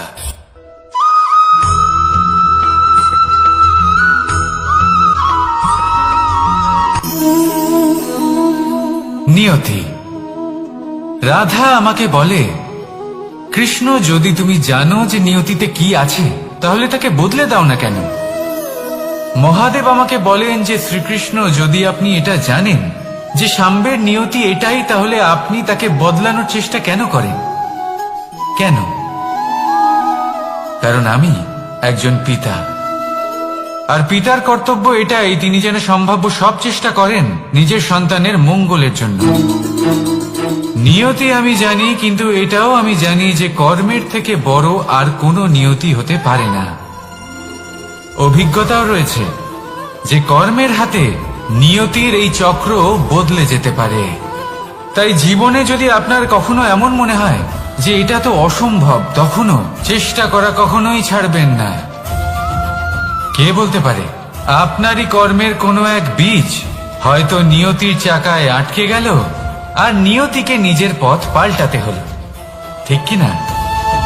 সেই জন্য নিয়তিকে ভাগ্য মেনে নিয়ে চুপ করে বসে থাকবেন না। নিজের নিয়তি স্বয়ং নিজের কর্মের দ্বারা নির্ধারিত করুন, কারণ আপনার এই কর্মের ওপরেই আপনার অধিকার রয়েছে। আর এই অধিকারকে নিয়তি অনেক সময় সম্মানও করে। তাহলে আসুন আর আমার সাথে ভালোবেসে বলুন রাধা রাধা।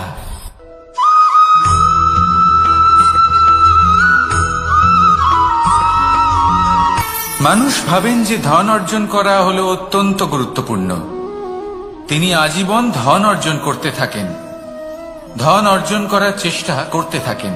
সে যাই হয়ে যাক না কেন, পরিশ্রম করতে থাকেন। স্বাস্থ্যের দিকে নজর দেন না, না উচিত সময় খাবার খান, না উচিত সময় ঘুমোতে যান, না পর্যাপ্ত সময় পর্যন্ত ঘুমন, কিছুই না। ধন অর্জন করতেই থাকেন, করতেই থাকেন। আর কিছু সময় পরে যখন তিনি অসংখ্য ধন লাভ করে ফেলেন, তখন তার সাথে ওনার শরীরে অনেক রোগ বাসা বাঁধে। এইসব রোগের উপচার করতে করতে সেই সমস্ত ধন যা উনি অর্জন করেছেন তা তিনি ব্যয় করে ফেলেন। শেষ পর্যন্ত কি হয়? আমরা যেভাবে এসেছি ঠিক সেইভাবেই ফিরে যাই, ধন এখানেই থেকে যায়। দেখুন, একটা অত্যন্ত গুরুত্বপূর্ণ কথা রয়েছে যে আপনার বোঝা উচিত। এই যে ধন, তার ব্যবহার করুন জীবনকে আরো ভালো করে তোলার জন্য। ধনের সদ্ব্যবহার করা উচিত, এমন যেন না হয় এই ধন আপনাকে ভোগ করে ফেলে। এই জীবনকে নিশ্চিত রূপে আরো শ্রেষ্ঠ করে তুলুন। কিন্তু এই ধন অর্জন করার এই প্রক্রিয়াতে নিজের সারা জীবনকে নষ্ট করে ফেলবেন না।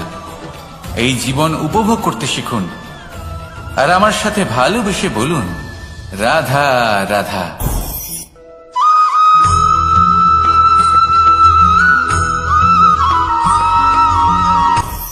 আপনি কখনো পর্বতের শিখরে উঠেছেন?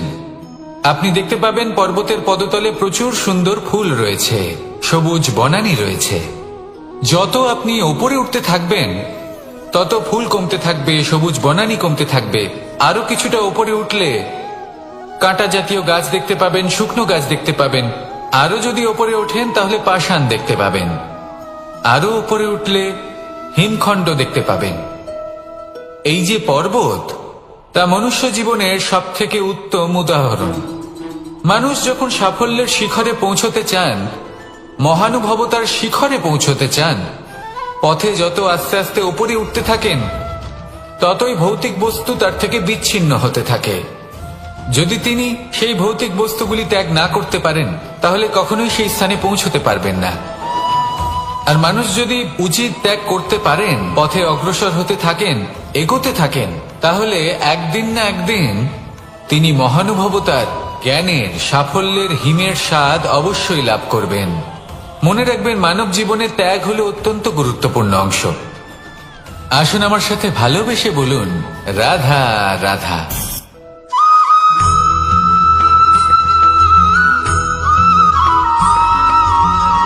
কেউ বলে জীবন খুব ক্ষণস্থায়ী, কেউ বলে জীবন হলো একটা সুন্দর স্বপ্নের মতো, আবার কেউ বলবে জীবন হলো এক কঠোর সত্য। কিন্তু জীবন আসলে কি? জীবন হলো আপনারই প্রতিবিম্ব, একটা দর্পণ। অর্থাৎ আপনি জীবনকে সেইভাবেই পাবেন যেরকম আপনি নিজেকে প্রতিপন্ন করবেন। যদি আপনি দর্পণের দিকে তাকিয়ে হাসেন, তাহলে আপনি সামনে হাসি মুখী দেখতে পাবেন। এবার যদি আপনি গম্ভীর হয়ে থাকেন, তাহলে আপনি একজন রুষ্ট ব্যক্তি দেখতে পাবেন। শেষে সবথেকে বেশি গুরুত্বপূর্ণ হলো আপনার চেষ্টা। আপনাকে সবসময় চেষ্টা করতে হবে যাতে আপনি নিজেকে প্রসন্ন এবং ইতিবাচক মনোভাবে রাখেন। এটা হলো আপনারই উত্তরদায়িত্ব, তাকে পালন করুন। এই মনকে প্রসন্ন রাখুন, এই সংসারকে সুন্দর বলে মনে হবে। আর এই মন প্রসন্ন হয়ে বলবে, রাধা রাধা।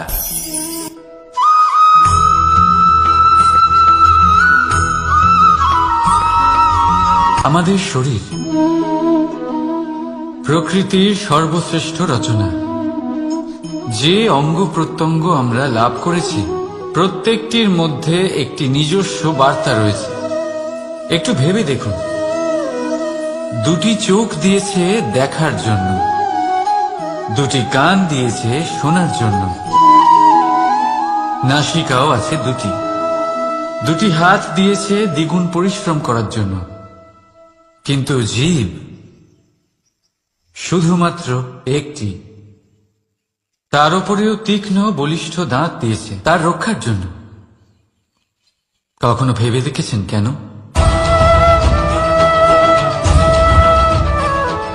কারণ শব্দ আর শব্দের প্রয়োগ মানুষের সবচেয়ে বড় অস্ত্র, যার প্রয়োগ যত ভেবেচিন্তে করা যায়, মানুষ তার জীবনে ততটাই উপরে উঠতে পারে। তাহলে মনে রাখুন, দেখুন, শুনুন আর বুঝুন বেশি, বলুন কম। রাধা রাধা।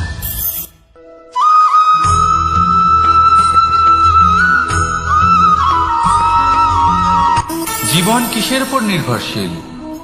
ধনের ওপর? বৈভবের অনুভব যদি আপনি করতে চান, তাহলে তা পাবেন শুধু একতার দ্বারা, সংগঠনের দ্বারা। যদি আপনাকে উদাহরণ দিই, নিজের এই হাতটাকে দেখুন, 5টা আঙুল রয়েছে। কোনো একটা বস্তুকে নিজের একটা আঙুল দ্বারা তুলে ধরার চেষ্টা করে দেখুন, বড়ই কষ্ট হবে। তখন আপনি বুঝতে পারবেন, যখন এই 5টি আঙুল একত্রিত হয়, তখন কোনো কাজ কতটা সহজ হতে পারে। এটাই হলো শক্তি, একতার। সব থেকে ভালো উদাহরণ যদি আপনাকে দিই, তাহলে বাঁশি। এই বাঁশি থেকে অত্যন্ত মধুর সুর নির্গত হয়, যা সবার মন প্রসন্ন করে দেয়। এই কথা সত্যি। কিন্তু এই বাঁশি আমি একটা বা দুটো আঙুল দিয়ে বাজাতে পারবো না। আমাকে প্রত্যেকটা আঙুল ব্যবহার করতেই হবে, তবেই এর থেকে মধুর সুর নির্গত হবে, যা সকলকে প্রসন্ন করবে। ঠিক কিনা? ঠিক এইভাবেই যদি আপনি চান যে আপনার জীবনরূপী বাঁশি থেকেও মধুর সুর নির্গত হোক বা সবার মনকে প্রসন্ন করে তুলুক, তাহলে আপনাকেও জীবনে একতা নিয়ে আসতেই হবে। আপনি একাও কর্ম করতে পারেন, পথ চলতেও পারেন, সামনেও এগোতে পারেন, সাফল্যও লাভ করতে পারেন। কিন্তু যখন সকলে একসাথে এগোবেন, সেই পথে চলবেন, সেই কর্মই করবেন, তখন লক্ষ্যে অবশ্যই পৌঁছবেন, সাফল্য অবশ্যই লাভ করবেন। কিন্তু সেই সাফল্য এবং তার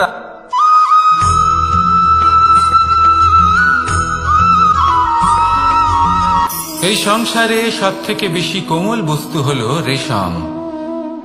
এই রেশম এতটাই কোমল হয় যে এর পুরো একটা থান শুধুমাত্র একটা হাতে ধরা সম্ভব। কখনো ভেবে দেখেছেন এই রেশম কিভাবে হয়? একটি কীট তার লালার দ্বারা উৎপন্ন হয়। এই কীট সেই রেশমকে পাক দিতে থাকে, পাক দিতেই থাকে, আর আস্তে আস্তে তার মধ্যেই জড়িয়ে পড়ে। শেষে ওর এই সুন্দর অমূল্য সৃষ্টি রেশমের এই সুতো তার নির্মাণ কার্য পূর্ণ হয়। কিন্তু তাতেই ও নিজে বন্দী হয়ে যায়। নিজেরই মায়াজালের এই বন্দী গৃহে নিজেই ফেঁসে যায়। এবার এই সুতোকে ব্যবহারযোগ্য করে তোলার জন্য এই কীটগুলিকে এই কবচের সাথেই ফুটন্ত জলে ফেলে দেওয়া হয়। এই সংসারে যদি আমাদের স্বপ্ন এই সংসারের দুঃখ হরণ করার জন্য, এই সংসারে সুখ বিতরণ করার জন্য হয়, তবেই আমাদের প্রগতি সম্ভব। যদি আমাদের এই স্বপ্ন শুধুই আমাদের এবং আমাদের স্বার্থ সিদ্ধির জন্য হয়, তাহলে এই স্বপ্ন আমাদের অন্ধ করে দেবে, আমাদের অন্ধকারের পথে নিয়ে যাবে, আর আমরাও সেই কীটের মতো হয়ে যাব। নিজেদেরই মায়াজালে আমরা নিজেই ফেঁসে যাব, আর শেষে আমরা যদি কিছু লাভ করি তা হবে একাকিত্ব, অন্ধকারময় মৃত্যু। তাই স্বপ্ন অবশ্যই দেখুন, কিন্তু এমন ভাবে স্বপ্ন দেখবেন না যে তার এই বন্দিগৃহে আপনি নিজেই ফেঁসে গেলেন। স্বপ্ন দেখুন পরোপকারে।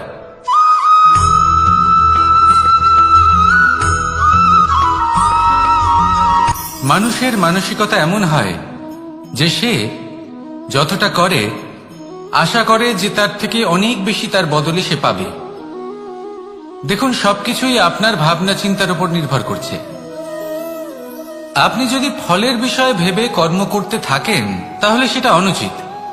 জীবনের আসল আনন্দ হল নিজের কর্ম করতে থাকা, ফলের চিন্তা করা উচিত নয়। যদি আপনি এরকম ভাবেন যে আমি এতটা করছি, আমার এতটা পাওয়া উচিত, সেই ভাবনা অনুচিত। যদি আপনি সেবার মানসিকতা নিয়ে কর্ম করতে থাকেন, কর্মচক্রে প্রবাহিত হন, যদি আপনি এমন ভাবনা রাখেন যে আমি এতটা পাচ্ছি তাই এর থেকে অনেক বেশি আমি কর্ম করব, তাহলে নিশ্চিত রূপে আপনি যতটা করছেন তার থেকে অনেক বেশি আপনি পাবেন, আপনার আশার থেকে অনেক বেশি আপনি পাবেন। শুধু জীবনে অনেক বেশি কাজ করতে থাকুন, ফলের চিন্তা করবেন না। আর মনে রাখবেন, এই ভাবনাই সব থেকে বড় বীজ। কর্মের উপর বিশ্বাস রাখুন, জীবনে যা যা আপনি চান সবই সুখময় হবে। আসুন আর আমার সাথে ভালোবেসে বলুন, রাধা রাধা।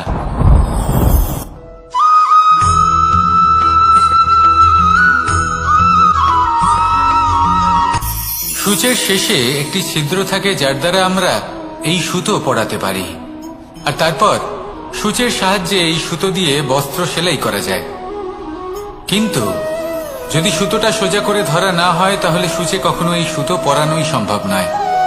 যদি এতে কোনো গিঁট পড়ে তখন তা কখনোই এই ছিদ্র দ্বারা প্রবেশ করা সম্ভব নয়। ঠিক এইভাবেই যদি আপনি কারোর জীবনে প্রবেশ করতে চান, কারোর অন্তরে প্রবেশ করতে চান, তাহলে আপনাকেও সহজ থাকতে হবে। এতে কোনো গিঁট থাকলে চলবে না, অর্থাৎ মনে যাতে কোনো মালিন্য না থাকে, যেন কোনো কুচিন্তা না থাকে। যদি এসব থাকে তাহলে আপনি কখনো কারোর জীবনে প্রবেশ করতে পারবেন না। আর যদি কোনোভাবে আপনি প্রবেশ করেও যান তাহলে তার মনে ঘর করতে পারবেন না। নিজেকে এই সুতোর মতন করে তুলুন, সহজ। মনে যেন কোনো কুচিন্তা না থাকে, সবার প্রতি যেন সদ্ভাবনা থাকে, শুভ চিন্তা থাকে। এমনটা করতে থাকুন। এমন একটা দিন আসবে যেদিন এই সমস্ত সংসারের ব্যক্তির মনে আপনি বাস করবেন, আর তখন এই মন প্রসন্ন হয়ে বলবে, রাধা রাধা।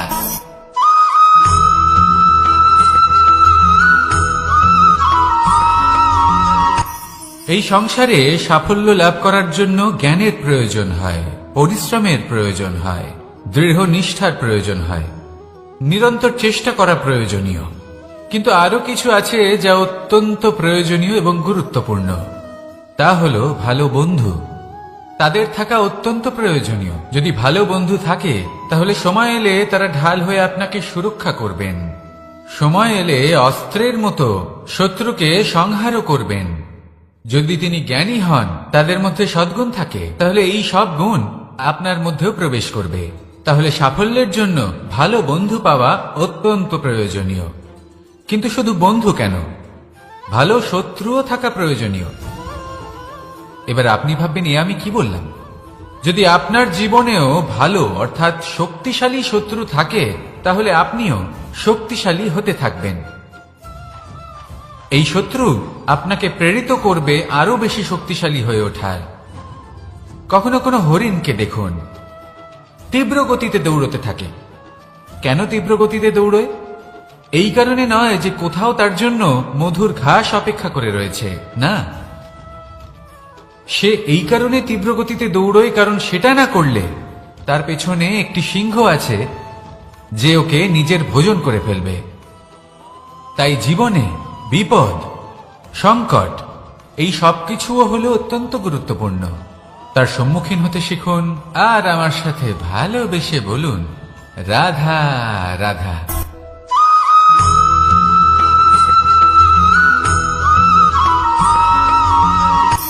শক্তি শক্তি অর্জন করা এতটা কঠিন নয় যতটা শক্তি লাভ করার পরে সেই শক্তি সামলানো কঠিন হয়। কারণ যেই মানুষ শক্তি লাভ করে তার মনে গর্ববোধ জন্মায়, জন্মায় অহংকার, জন্মায় জেদ। তাই শক্তি প্রাপ্ত করার সাথে বিনম্র থাকাও অত্যন্ত আবশ্যক।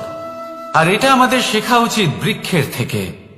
বৃক্ষ যা আমাদের ফল দেয়, বৃক্ষ যা যত ফল দেয় ততটাই ঝুঁকে যায়। আমরা পাথর মারি ওই বৃক্ষের থেকে ফল প্রাপ্ত করার জন্য। সেই পাথরের মার সহ্য করেও বৃক্ষ আমাদের ফল দেয়। কোনো গর্ববোধ নেই, কোনো অহংকার বোধ নেই। আর সেই জন্য এই বৃক্ষের পুজো করা হয়। এটাই হলো মাহাত্ম্য শক্তির সাথে বিনম্রতার। যদি এই শক্তি সৃজন করে থাকে, সাহায্য করে থাকে, সম্বল হয়ে থাকে, তবেই সেই শক্তি উপযুক্ত। আর নয়তো সেই শক্তি একদিন আপনাকে আসক্ত অবশ্যই করবে। তাহলে শক্তি অবশ্যই অর্জন করুন, কিন্তু তার সাথে সেই শক্তি সামলানোর মতো বিবেকও আপনাকে অবশ্যই জাগ্রত করতে হবে। তাহলে আসুন আমার সাথে ভালোবেসে বলুন, রাধা রাধা।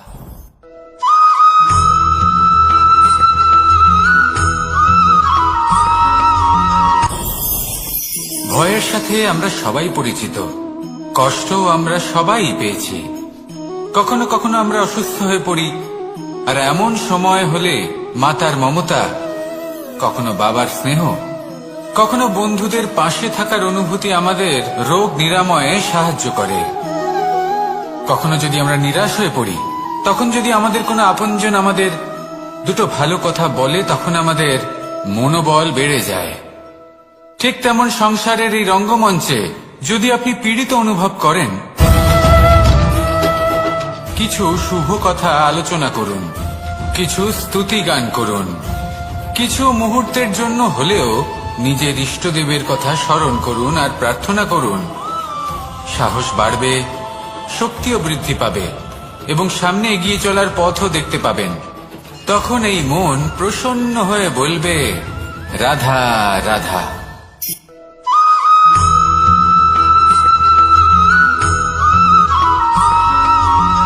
এই সংসারের সব থেকে গুরুত্বপূর্ণ তত্ত্ব কোনটা?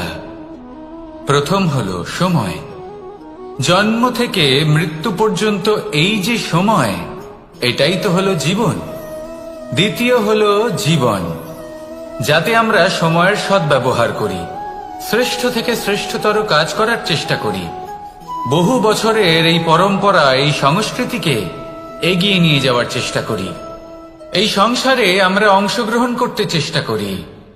তৃতীয় হলো ধন, সেই ধন যা প্রত্যেক ব্যক্তি অর্জন করতে চেষ্টা করেন। এবার এই তিনটি তত্ত্বের মধ্যে একটা সামঞ্জস্য আছে, সমান ব্যাপার আছে। সে ধনই হোক বা সময় হোক বা হোক জীবন।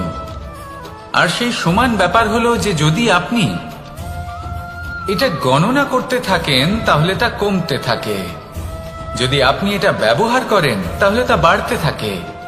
একে সংগঠিত করে রাখতে চেষ্টা করলে এ হাত থেকে ফসকে যায়, কিন্তু যদি আপনি একে সামলে রাখতে শিখে যান তাহলে এমন কাজ করবেন যাতে সংসারের সাথে সাথে পরবর্তী প্রজন্ম লাভবান হবে। যদি কিছু শিখতে চান তাহলে সামলাতে শিখুন, গণনা করা বা সংগঠিত করা নয়। আসুন আর আমার সাথে ভালোবেসে বলুন, রাধা রাধা।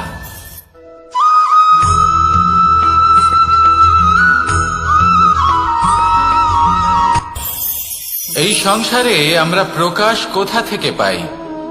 এর উত্তর বড়ই সরল। ভোরে যখন সূর্যোদয় হয় তখন প্রকাশের কিরণ আমাদের ঘরে এসে পৌঁছয়। এইভাবেই আমরা প্রকাশ লাভ করি। এবার এই প্রকাশের আলোতেই আমরা সারাদিনের কাজ সম্পন্ন করি। সন্ধে হয়ে যায়, সূর্যাস্তও হয়ে যায়, আর আমাদের ঘর যাতে অন্ধকার না হয় তার জন্য আমরা একটা প্রদীপ প্রজ্বলিত করি। এটাই ঘটে আমাদের জীবনেও। এবার প্রবাহমান আয়ুর সাথে আমরা আমাদের অন্তরে যদি একটা প্রদীপ প্রজ্বলিত করে নিই তাহলে বিষয়টাই অন্যরকম হবে। এবার আপনি বলবেন কোন প্রকাশের কথা বলছি যা আমাদের অন্তরে জাগ্রত করা সম্ভব? আমাদের আত্মার মাঝে প্রেমের প্রকাশ জাগ্রত করার কথা বলছি। কারণ আমাদের এই জীবন এও হলো দিনের আলোর মতো। আজ প্রকাশ আছে কিন্তু কোনোদিন অবশ্যই অস্ত হবে। কিন্তু অস্ত হবার আগে যদি আমরা আমাদের আত্মার মাঝে প্রেমের এই প্রকাশ উজ্জ্বলিত করে নিই তাহলে আমাদের সন্ধ্যাকালও আমরা আনন্দে এবং প্রেমে যাপন করব। তাহলে আসুন আর আমার সাথে ভালোবেসে বলুন, রাধা রাধা।